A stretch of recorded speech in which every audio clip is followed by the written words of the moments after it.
Salutare și bine v-am găsit la un nou episod după acest canal, după mult timp, foarte mult timp.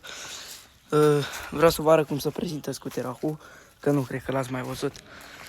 Bine, poate pe TikTok. Așa, ce modificări am făcut? I-am luat Tobo Sport, după cum am zis.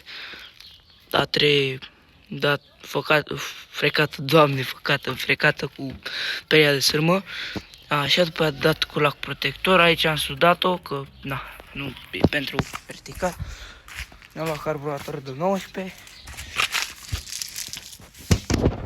Așa. Ăla alte meu mi-am mâncat sufletul.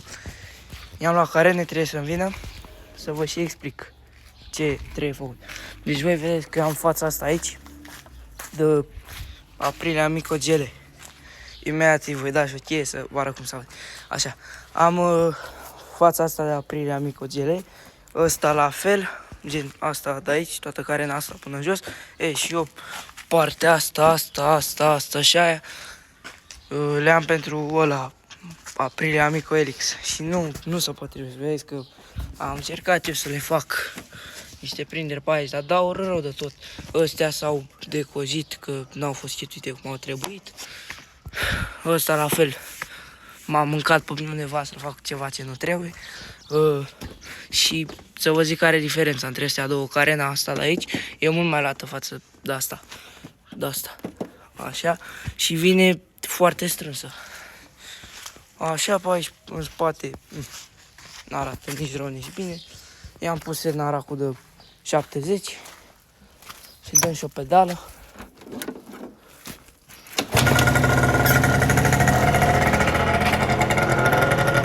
Cam ăsta e. Știu că îmi dă ulei pe aici pe la Tobo, dar nu pot să-mi dau seama de ce cauză e. N-am nici vată în ea, trebuie să-i pun. Și să facem un mic test, cum se aude. Deci să vede că am joc în accelerație. Ușor de tot să-l ambalăm.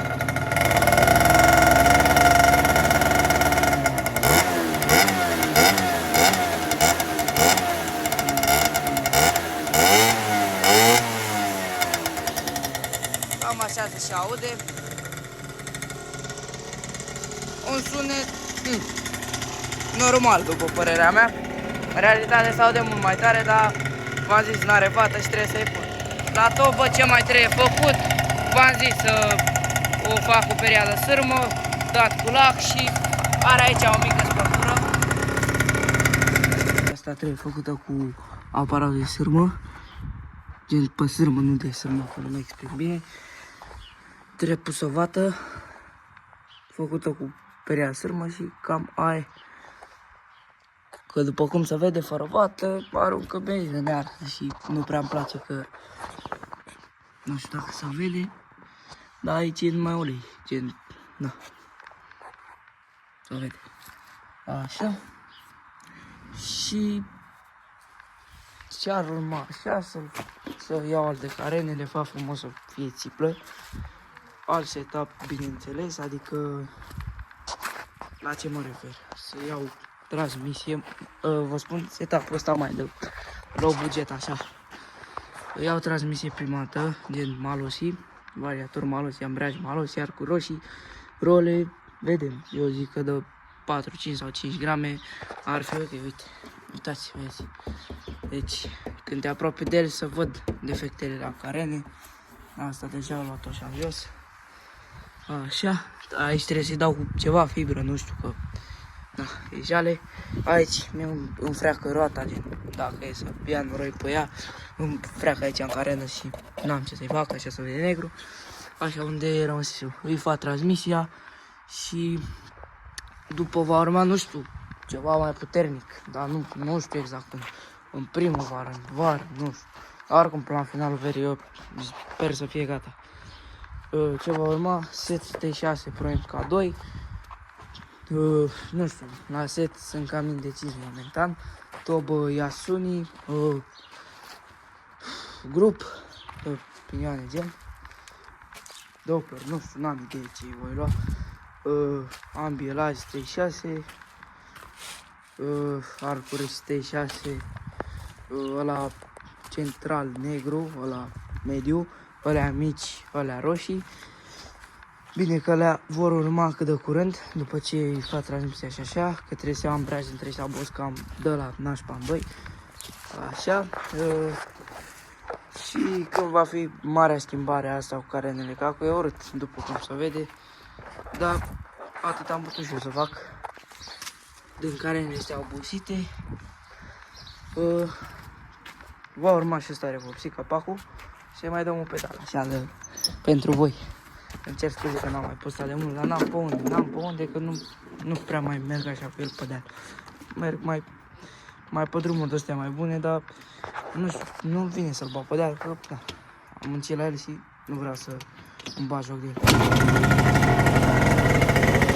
Merg numai pe drumuri de-astea așa mai normale, adică pietriș, drum drept și de-astea. Deci cam ăsta e scuterul. Îl arăt și așa mai la deportare. Cam ăsta e. Mi-am schimbat și telefonul. Sper că se vede diferența. Dar cum eu zic că atât cum era înainte, adică negru ăla care îl făcusem eu era bătaie de joc, cu părerea mea. Acum arată mai puțin mai normal. Dar după cum se vede, trebuie să-i vopsesc farul.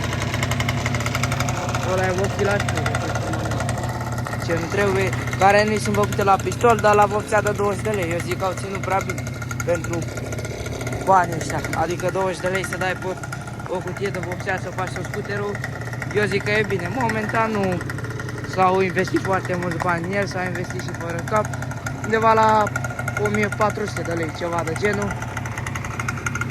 1400, 1500, nu știu. Ceva de genul, pe acolo se învârte. Dar eu zic că merge ok pentru banii ăștia. Adică n-am investit foarte mult în el, dar am investit cam fără cap, zic eu. Adică am luat farul, l-am dat jos, am luat carenile astea, am dat foarte mult pe ele.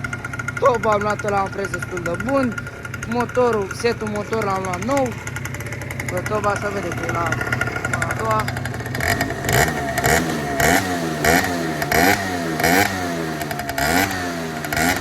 Dar ce am făcut eu prostie a fost că mi-a așa un pic frică, că noi am luat și un rulmen coace și mi-e frică să nu cedeze, că e cam de mult.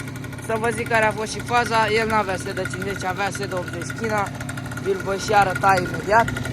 Și da, trăgea un pic mai așa mai neobișnuit, că mie mi se părea că trage tare pentru un 50.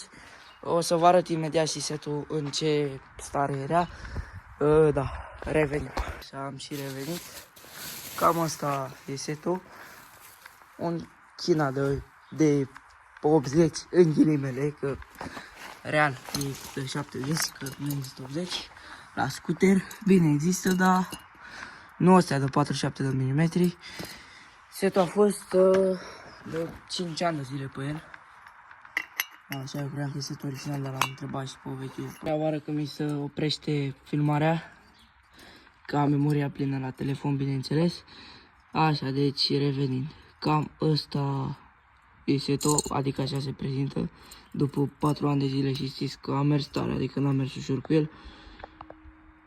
Se vede acolo o mică, dar nu e zgrietură, cred că așa a fost el, venind că n-avea cum să fie în halul ăsta. Așa, și ăsta e pistolul. Deci cam așa se prezintă situația. Eu zic că arată bine pentru... Bine, vă dați seama că l-am curățat, dar pentru cât cox și-a luat, eu zic că e perfect. Cam așa arată și în cap. Așa. Pare rău că n-am apucat să filmez să filmez setul ăsta, naracu. Da, se vede că era puțin topit cilindru, dar mai mergea. Adică nu pierdea pe aici compresii. Că erau segmenții de vină. Sta să vii și pun pe cilindru să vezi ce distanța. Și asta e primul segment. Știți că, în mod normal, n-ar avea voie să fie gram de distanță aici. E cam atât e la segmentul ăsta, la primul segment, oară și la al doilea. Bun? Deci, se vede că sunt terminat săracii de ei. Ambii segmente sunt duși.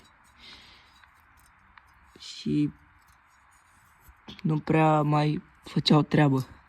Adică ajunsesem într-un punct în care dacă îl porneam și îl lăsam câteva minute la relativ, 5-6 minute și vreau să mai și plec cu el, mai aveam un pic și mi se oprea, pentru că n-avea compresie, adică când apăsam pe pedală, asta, vezi că are compresie, nu prea poți să o faci cu 2 degete, foarte greu.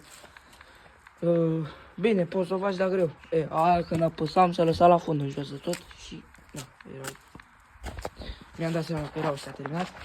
Și da, cam atât am reușit să fac din când l-am luat, 16 octombrie 2023 până acum. Da, știu că se putea mai bine, adică nu am făcut mare chestie, știu, sunt conștient de treaba asta.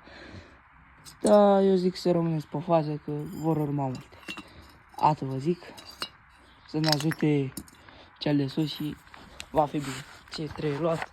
Niște cauciucuri, neapărat pe spate, că că pe față zici că mai merge mare un pic, dar mare un pic de ăsta lung, crampon, dar pe spate e Formula 1 direct. Și da, cam atât a fost cu acest episod. Dacă vreți să mai continuăm cu scooter vlogurile, rupeți butonul de like, subscribe și nu știu, lăsați comentarii cu scooter, să zic așa. Cât mai multe comentarii cu scooter și revenim pe platforma YouTube, atenție. Am stat și am analizat câteva dintre astea ale mele.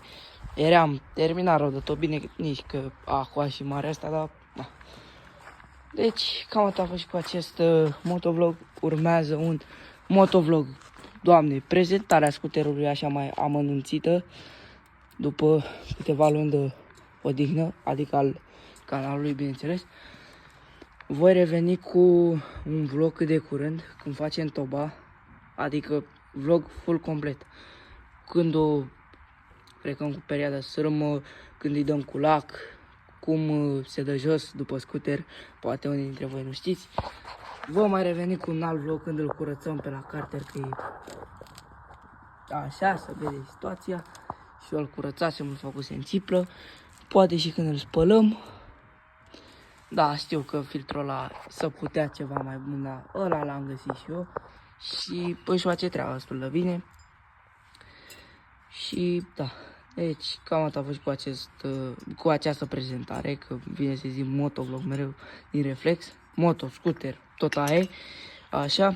Deci ați văzut cum arată setul. Bine, poate pe mulți dintre voi nu prea vă interesează, dar încerc și eu scuze la papucii ăștia și șosetele astea nesimțite.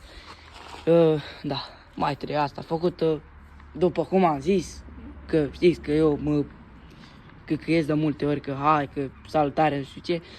Acum chiar închidem motovlogul, mai pe scurt, deci cam atât a fost și cu acest motovlog. Ne auzim data viitoare cu ceva frumos, eu așa sper, bine, data viitoare ne auzim cum face toba, dar nu mai contează. Stați Geană pe TikTok, YouTube, Instagram. Bine, pe Instagram nu prea postez, dar doar stați Geană, atât vă zic.